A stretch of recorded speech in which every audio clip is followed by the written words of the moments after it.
में आपका स्वागत है। तो डीएनए, जैसा कि डीएनए के बारे में बात कर रहे थे, डीएनए, तो डीएनए जो होता है यह एक पॉलीन्यूक्लियोटाइड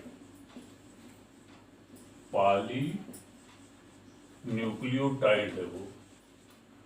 तो वास्तव में जैसे हम बैक्टीरिया की बात करते हैं, जीवाणु की जो है वो बैक्टीरिया, तो उसमें क्या होता है कि एक तो खैर न्यूक्लियाइड डीएनए होता है, वो न्यूक्लियाइड डीएनए पाया जाता है, वो न्यूक्लियाइड डीएनए मिलता है वो।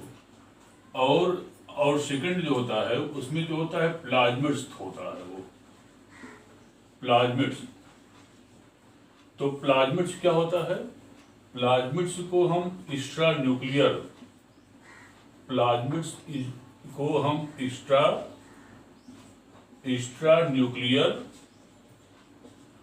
जेनेटिक मटेरियल बोलते हैं, वो जेनेटिक मटेरियल कहलाता जो है वो। अब आती है कि प्लाज्मिड जो है वो, प्लाज्मिड जो होता है यह क्या काम करता जो है वो, असल में प्लाज्मिड्स में भी डीएनए मिलता है वो। और यह जो होता है न्यूक्लियाइड, जैसे कुछ बैक्टीरिया, जैसे मान लीजिए कि ई कोलाई बैक्टीरिया होता है, जैसे एक बैक्टीरिया होता है ई कोलाई बैक्टीरिया, तो उसमें क्या होता है कि न्यूक्लियाइड डीएनए हो गया ये वाला, इसको न्यूक्लियाइड डीएनए बोलते हैं वो। और न्यूक्लियाइड डीएनए के अलावा जो है इसमें प्लाज्मिड्स मिलता है वो, प्लाज्मिड्स। और ये प्लाज्मिड जो होता है नेचुरल रूप में इस बैक्टीरिया के में रेसिस्टेंस पावर, उसको बोलते हैं नेचुरल रेसिस्टेंस पावर को डेवलप करने का एक वर्क करता है वो। अब आती है प्लाज्मिड जो होता है ये भी कई प्रकार के होते हैं वो, जैसा कि बात करते हैं कि नंबर 1 आर प्लाज्मिड्स जो कि रेसिस्टेंस पावर डेवलप काम करता जो है वो। नंबर अगला होता है कास प्लाज्मिड्स, और अगला होता है यह प्लाज्मिड्स। तो वास्तव में ये प्लाज्मिड जो होता है, इसके अलावा प्लाज्मिड क्या काम करता है बायोटेक में क्या काम करता है, यह वेक्टर माने जीन क्लोनिंग में, उसको बोलते हैं जीन क्लोनिंग के समय जो होता है ये वेक्टर का काम करता है वो। और वैज्ञानिकों ने क्या काम किया है कि प्लाज्मिड्स को जोड़ करके एक आर्टिफिशियल प्लाज्मिड्स का निर्माण किया है वो। और वह थोड़ा बड़ा प्लाज्मिड्स होता है, उसको बोलते हैं पीबीआर, वो कहलाता है पीबीआर 322 प्लाज्मिड्स होता है वो। और इस प्लाज्मिड्स में इसमें कई साइट होते हैं, जैसे कॉल साइट्स, ई साइट्स, माने कई साइट्स होते हैं, और इसको हम पीबीआर 322 प्लाज्मिड्स कहते हैं। अब आती है कि जो डीएनए होता है, डीएनए इसका निर्माण जो होता है, डीएनए पहली बात करते हैं कि टाइप्स ऑफ डीएनए होता है वो, टाइप्स ऑफ डीएनए। तो डीएनए जो होता है एक कई प्रकार का होता है, जैसे कि नंबर 1 ए डीएनए,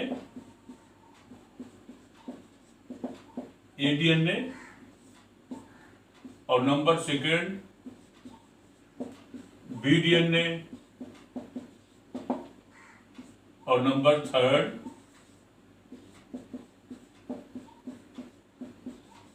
सी डीएनए, और नंबर 4 जेड डीएनए। तो जो इतने टाइप होते हैं डीएनए जो है वो, तो जो ए डीएनए होता है, ए डीएनए, तो ए डीएनए में जो होता है इसमें नाइट्रोजनस बेस, माने जैसे मान लीजिए एक कॉइलिंग है ये, तो एक कॉइलिंग में नाइट्रोजनस, जैसे यहां से लेकर यहां तक एक कॉइलिंग होती है, तो एक कॉइलिंग में नाइट्रोजनस बेस की संख्या जो होती है इसमें 11 होता है।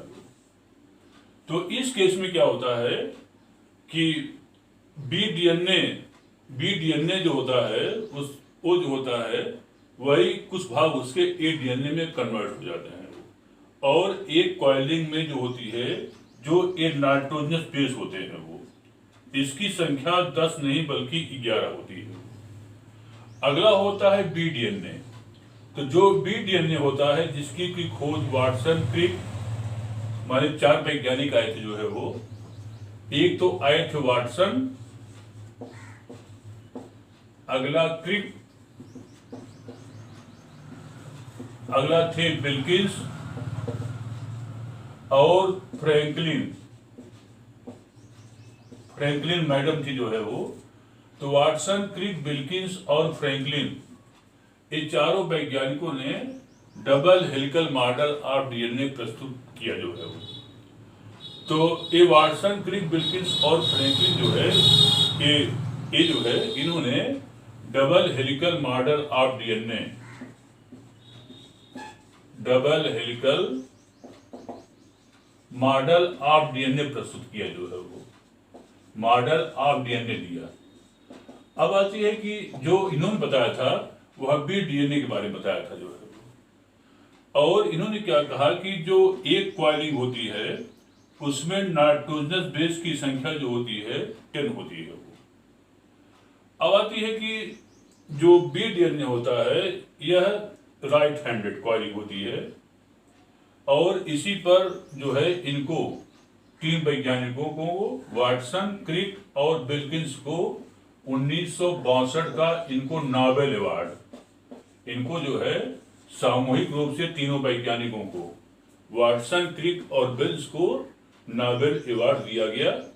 और फ्रैंकलिन मैडम जो है उस समय at the time of Nobel award जो है वो ये एक्सपायर कर चुके जो है वो, इनको नहीं मिल पाया। तो 3 वैज्ञानिकों को मिला जो है वो। अब आती है कि अगला क्या होता है, सी डीएनए होता जो है वो। तो इस केस में क्या होता है कि हर माने कि जो सी डीएनए होता है उस केस में क्या होता है कि जहां पर माने हाई साल्ट कंसंट्रेशन की अवस्था में जो है जो बी डीएनए होता है उसी से सी डीएनए बन जाता है जो है वो।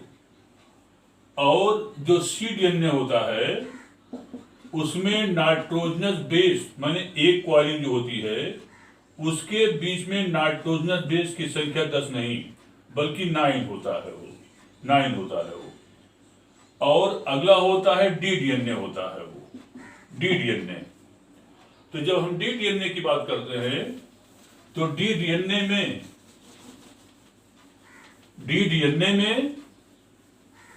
नाइट्रोजनस बेस की संख्या, जैसे मान लीजिए कि ए डीएनए हो गया तो डी डीएनए में नाइट्रोजनस बेस, जैसे एक जो कॉइलिंग होती है तो एक कॉइलिंग में नाइट्रोजन 3 6 और 2 8 माने नाइट्रोजनस बेस जो होती हैं इनकी संख्या जो है 10 नहीं बल्कि इनकी संख्या जो है 8 होती है, 8 होता है वो।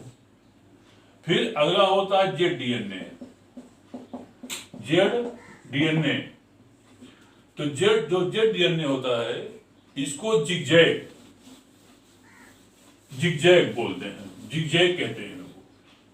तो जो जिगजैग शेप होता है, जिगजैग शेप, और इस शेप में क्या होता है कि जो बी डीएनए होता है वो तो उसी से जेड डीएनए बन जाता है। इस केस में क्या होता है कि इसका जो एंटी क्लॉकवाइज माने दोनों जो स्टैंड होते हैं डीएनए के वह एंटी क्लॉकवाइज होते हैं, एंटी क्लॉकवाइज होता है वो, माने दोनों एक दूसरे के उसमें क्या क्लॉकवाइज थे वो, और इसमें क्या होता है एंटी क्लॉकवाइज होते हैं वो। और एक कॉइलिंग में नाइट्रोजनस बेस की जो संख्या होती है 1 2 3 4 5 6 7 8, 9, 10, 11 और 12, माने जो बेस की संख्या होती है वो 10 नहीं, बल्कि उसमें बेस की संख्या जो होती है 12 होती है, वो माने 12 बेस होता जो है वो। तो ये तो रहा टाइप्स ऑफ डीएनए का हो गया। लेकिन वास्तव में डीएनए है क्या चीज और किस प्रकार से इसका फॉर्मेशन होता है वो। तो एक्चुअली क्या होता है कि डीएनए, जैसा कि बात करते हैं, डीएनए जो होता है यह एक पॉली न्यूक्लियोटाइड है, वो पॉली न्यूक्लियोटाइड डीएनए होता है वो। और इस डीएनए के निर्माण में 2 प्रकार माने 3 प्रकार के तत्व। नंबर एक होता है डीऑक्सीराइबोज शुगर, नंबर 1। और यह एक पेंटोज शुगर होता है वो। और नंबर 2 होता है फास्फोरिक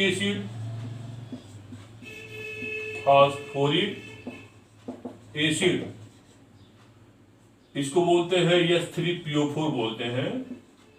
और इसी फास्फेट होने के कारण जो होता है यह डीएनए एसिडिक नेचर का होता है, माने अम्लीय प्रकृति का होता है वो। और नंबर 3 होता है नाइट्रोजनस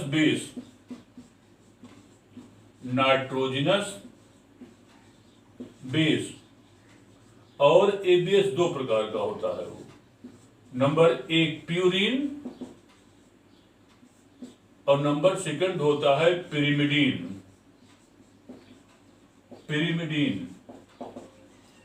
और प्यूरिन 2 प्रकार का होता है इसमें डीएनए में। नंबर 1 एडेनिन माने कैपिटल ए, और number 2 guanine means capital G. और इसी प्रकार से पिरिमिडीन 2 प्रकार का होता है। एक होता है साइटोसिन माने कैपिटल सी, और 2 होता है थायमीन मीन्स कैपिटल टी। तो ये जो बेस होते हैं 2 प्रकार के होते हैं वो। एडेनिन मीन्स कैपिटल ए, और गुआनिन जो होता है मीन्स कैपिटल जी से इंडिकेट करते हैं। और पिरिमिडीन 2 प्रकार का होता है। Cytosine means capital C indicate करते हैं, और थायमीन मीन्स कैपिटल टी होता है वो। अब आती है कि डीऑक्सीराइबोज शुगर, इसको इंडिकेट करते हैं, हालांकि यस होता है वो। फास्फोरिक एसिड माने पी हो गया जो है वो। अब आती है कि डीऑक्सीराइबोज शुगर का एक मॉलिक्यूल और नाइट्रोजनस बेस का एक मॉलिक्यूल।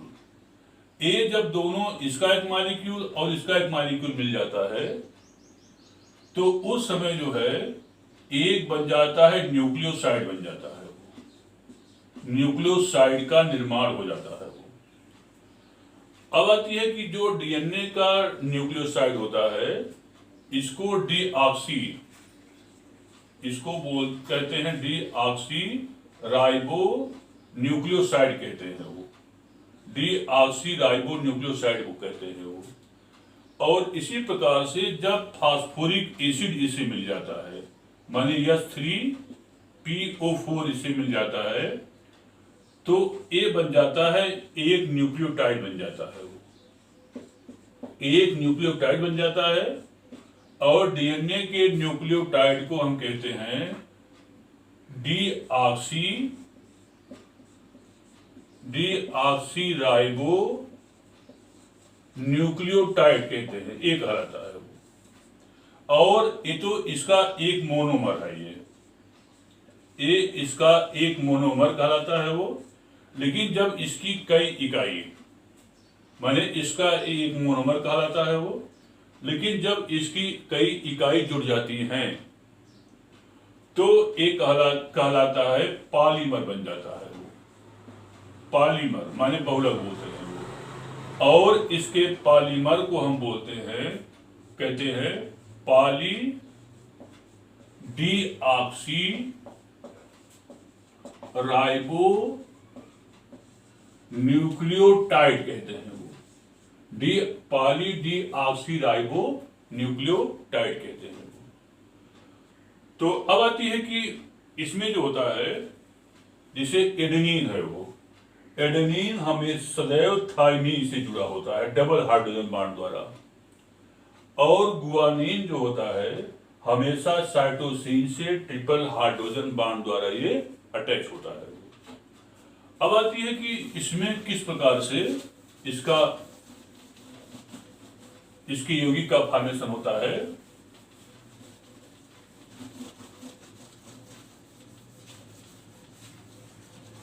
तो इसमें क्या होता है, जैसे कि कहते हैं न्यूक्लियोसाइड, और इधर होता है न्यूक्लियोटाइड।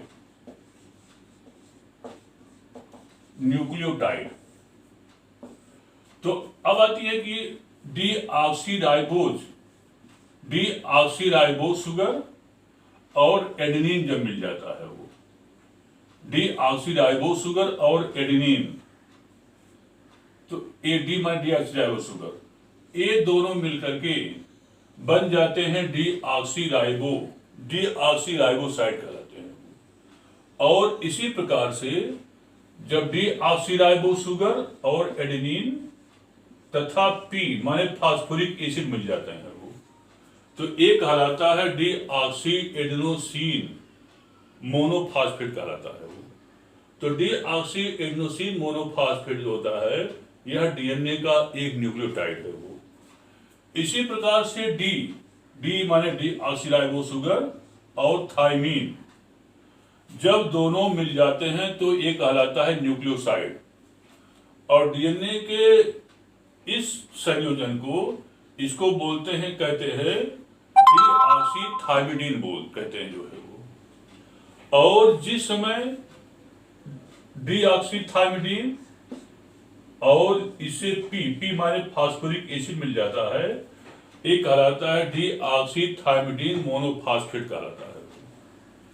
इसी प्रकार से डीऑक्सीराइबोज शुगर जब साइटोसिन से मिल जाता है तो एक कहलाता है डीऑक्सीसाइटिडीन कहलाता है वो। और जिस समय डी सी और पी माने फास्फोरिक एसिड मिल जाता है, एक कहलाता है डीऑक्सीसाइटिडीन मोनोफॉस्फेट। इसी एडेनिन थाइमिन साइटोसिन फिर होता है गुआनिन, डी और जी माने डीऑक्सीगुआनोसिन। जब डी माने डीऑक्सीराइबोज शुगर और जी मीन्स गुआनिन, जब ये दोनों मिल जाते हैं तो एक कहलाता है डीऑक्सीगुआनोसिन कहलाता है। और जब यही डी जी से अधर पी से मिल जाता है वो, तो एक कहलाता है डीऑक्सीगुआनोसिन मोनोफॉस्फेट कहलाता है। तो वास्तव में जो इतना लिखा गया है ये डीएनए का एक न्यूक्लियोटाइड है वो, और ये जो इतना लिखा गया है ये डीएनए का एक न्यूक्लियोसाइड होता है वो। अब आती है कि किस प्रकार से डीएनए जो होता है माने डीएनए का फॉर्मेशन होता है, तो हो गया जो है वो। अब कैसे इसकी संरचना जो होती बन जाती है वो, उसके बारे में बात करते हैं आप लोगों से। तो जैसे डीएनए है ये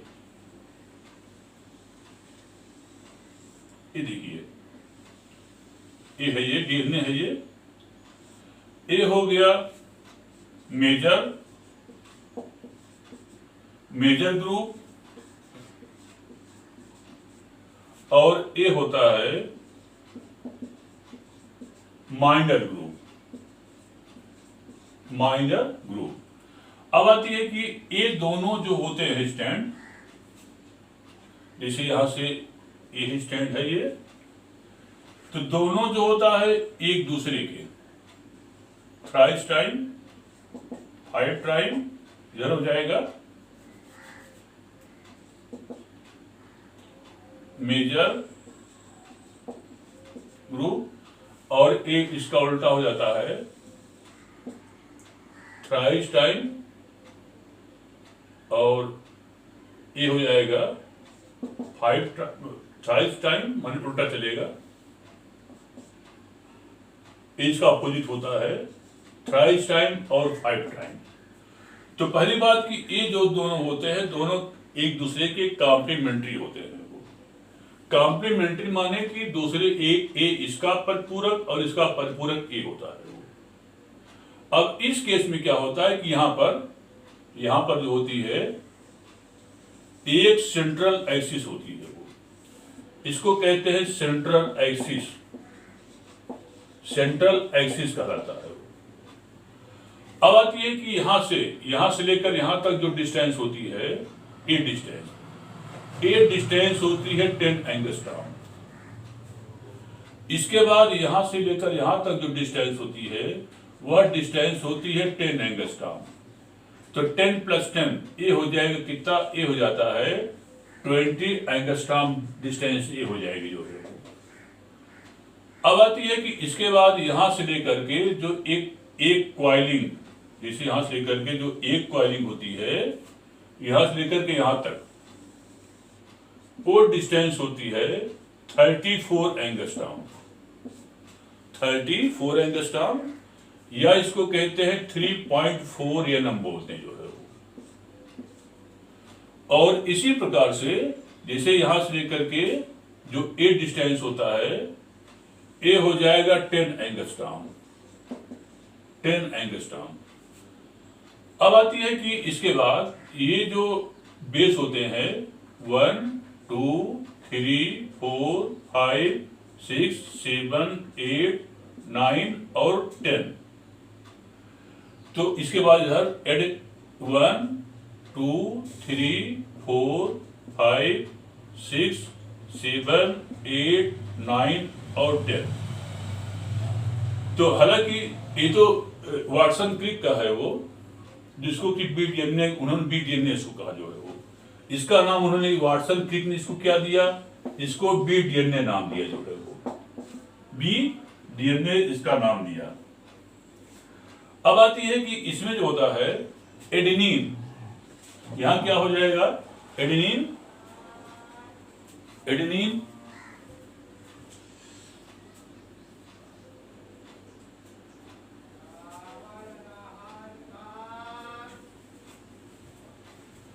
एडेनिन जो होता है हमेशा डबल बॉन्ड थायमीन से जुड़ा होता है, और गुआनिन जो होता है हमेशा ट्रिपल बॉन्ड हाइड्रोजन साइटोसिन जुड़ा होता है वो।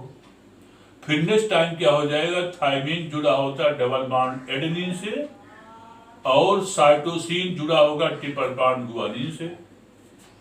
अब आती है कि एडेनिन यहाँ थायमीन, इसके बाद यहाँ पर डीऑक्सीराइबोस शुगर, फिर यहाँ पर एक फास्फोरिक एसिड, फिर यहाँ पर डीऑक्सीराइबोस शुगर। तो इस प्रकार से इसे यहाँ पर क्या हो जाएगा, यहाँ पर हो जाएगा डीऑक्सीराइबोस शुगर, फास्फोरिक एसिड, फिर डीऑक्सीराइबोस शुगर, फिर फास्फोरिक एसिड। तो ये जब दोनों मिल जाते हैं तो ये कहलाता है एक न्यूक्लियोसाइड, और ये जब तीनों मिल जाते हैं तो एक कहलाता है न्यूक्लियोटाइड कहलाता है। अब आती है कि इसमें क्या होता है कि ये दोनों एक दूसरे के, जैसा बताया कि हमने कॉम्प्लीमेंट्री या परिपूरक होता है, और मोस्टली देखने में आता है कि ये जो जैसे यहां से ये जो कॉइलिंग होती है इसकी डिस्टेंस 34 एंगस्ट्रॉम होती है वो, और चूंकि बेस जो होता है यहाँ पर 10 पेयर होते हैं वो, तो जाहिर सी बात है कि एक कॉइलिंग कितने नाइट्रोजनस बेस होंगे, और 10 होंगे, और डिस्टेंस कितना होगा, यहां जब डिवाइड करेंगे 34/10 तो ये हो जाएगा 3.4 एंगस्ट्रॉम। मीन्स व्हाट, माने एक जो बेस होता है सेकंड बेस की डिस्टेंस हो जाएगी 3.4 एंगस्ट्रॉम हो जाएगी जो है। अब आती है कि जो 3.4 एंगस्ट्रॉम इसकी डिस्टेंस होती है, एक बेस से सेकंड बेस की डिस्टेंस हो जाएगी। अब अगले इसमें बात करते हैं, तो जो मेजर और माइनर ग्रुप होता है, माने ए क्लॉकवाइज चलते हैं वो, लेकिन जो जे डीएनए होता है उसमें एंटी क्लॉकवाइज होता है वो। जैसे हम बताया कि जो डीएनए होता है वह जीपर माने जिग जैग शेप होता है वो, और वह एंटी क्लॉकवाइज होता है जो है वो, और उसमें जो बेस संख्या होती है ये 10 पेयर नहीं बल्कि 12 पेयर्स होती है। अब आती है कि ये तो वाटसन, क्रिक, विल्किंस और फ्रैंकलिन का है वो, लेकिन मॉडर्न साइंटिस्ट मानते हैं कि जो ये डीएनए है उसमें 10 नाइट्रोजनस बेस नहीं, बल्कि उसमें बेस की संख्या जो होती है वो 10.5 होता है वो, माने इतनी बेस नाइट्रोजनस बेस की संख्या होती जो है, नंबर होता है वो। तो डीएनए मोस्टली डबल हेलिकल होते हैं, किंतु कुछ वायरस एक्सेप्शन होते हैं, जैसे कि एक वायरस का है यस13 ई कालीफेज वायरस, कालीफेज वायरस ये हो गया। अगला होता है 5x174 कालीफेज वायरस हो गया जो है वो। ये जो ऐसे बहुत वायरस होते हैं, और ये वायरस जो होता है एक्सेप्शन होते हैं, जिसमें कि डीएनए जो होता है सिंगल स्टैंडर्ड नहीं, उस डबल स्टैंडर्ड नहीं, माने कि देखने में क्या आता है कि इस डीएनए जो होता है उसमें जो होता है डीएनए सिंगल स्टैंडर्ड मिलता है जो है, डीएनए जो है वो सिंगल स्टैंडर्ड पाया जाता है। वैसे मोस्टली डीएनए डबल स्टैंडर्ड होता है, लेकिन ये जब वायरस अपवाद होते हैं उसमें डीएनए जो होता है सिंगल स्टैंडर्ड पाया जाता है। तो अब आती है कि जो एक इसमें और बात आती है कि जो माने जैसे फास्फेट हो गया, तो फास्फेट और इसमें जो कार्बन होता है जो है वो, माने कि जो बेस होते हैं उसके बीच में 1β14 ग्लाइकोसिडिक बांड होता है, ग्लाइकोसिडिक बांड। और इसके अलावा क्या होता है, एक होता है वंडरवाल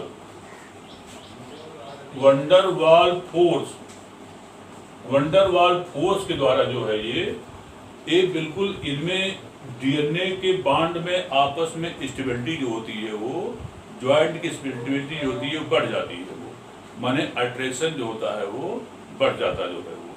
तो दो कारण से, एक तो β14 ग्लाइकोसिडिक बांड के कारण, और सेकंड जो होता है वंडरवाल फोर्स जो होता है उसके कारण जो होती है वह डीएनए की स्टेबिलिटी जो होती है वो बढ़ जाती है।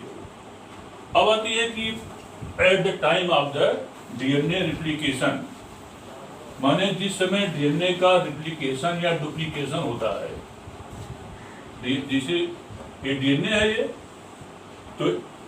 तो सेल डिवीजन में जो इंटरफेस होता है, इंटरफेस माने जो अंतरावस्था होती है, उस केस में क्या होता है डीएनए के दोनों स्टैंड, जैसे स्टैंड हो गया, दोनों स्टैंड अलग हो जाते हैं और अलग हो करके अपना जोड़ा माने जोड़ा तैयार करते हैं, और इसी जोड़े को तो इंटरफेस के यस स्टेज होता है, यस स्टेज या इसको सिंथेटिक स्टेज बोलते हैं, सिंथेटिक स्टेज कहलाता है वो। तो इस स्टेज में क्या करते हैं कि डीएनए जो होता है दोनों सूत्र अलग हो जाते हैं, स्टैंड, दोनों स्टैंड अलग हो करके अपने जोड़े को ये प्रिपेयर करते हैं, माने कि जोड़ा को बना लेते हैं। तो इसलिए दोनों के स्टैंड क्या बोलते हैं, इसको कॉम्प्लीमेंट्री बोलते हैं, और यह जो यस स्टेज होती है इसको बोलते हैं रिप्लिकेशन या स्टेज कराता है। Thank you.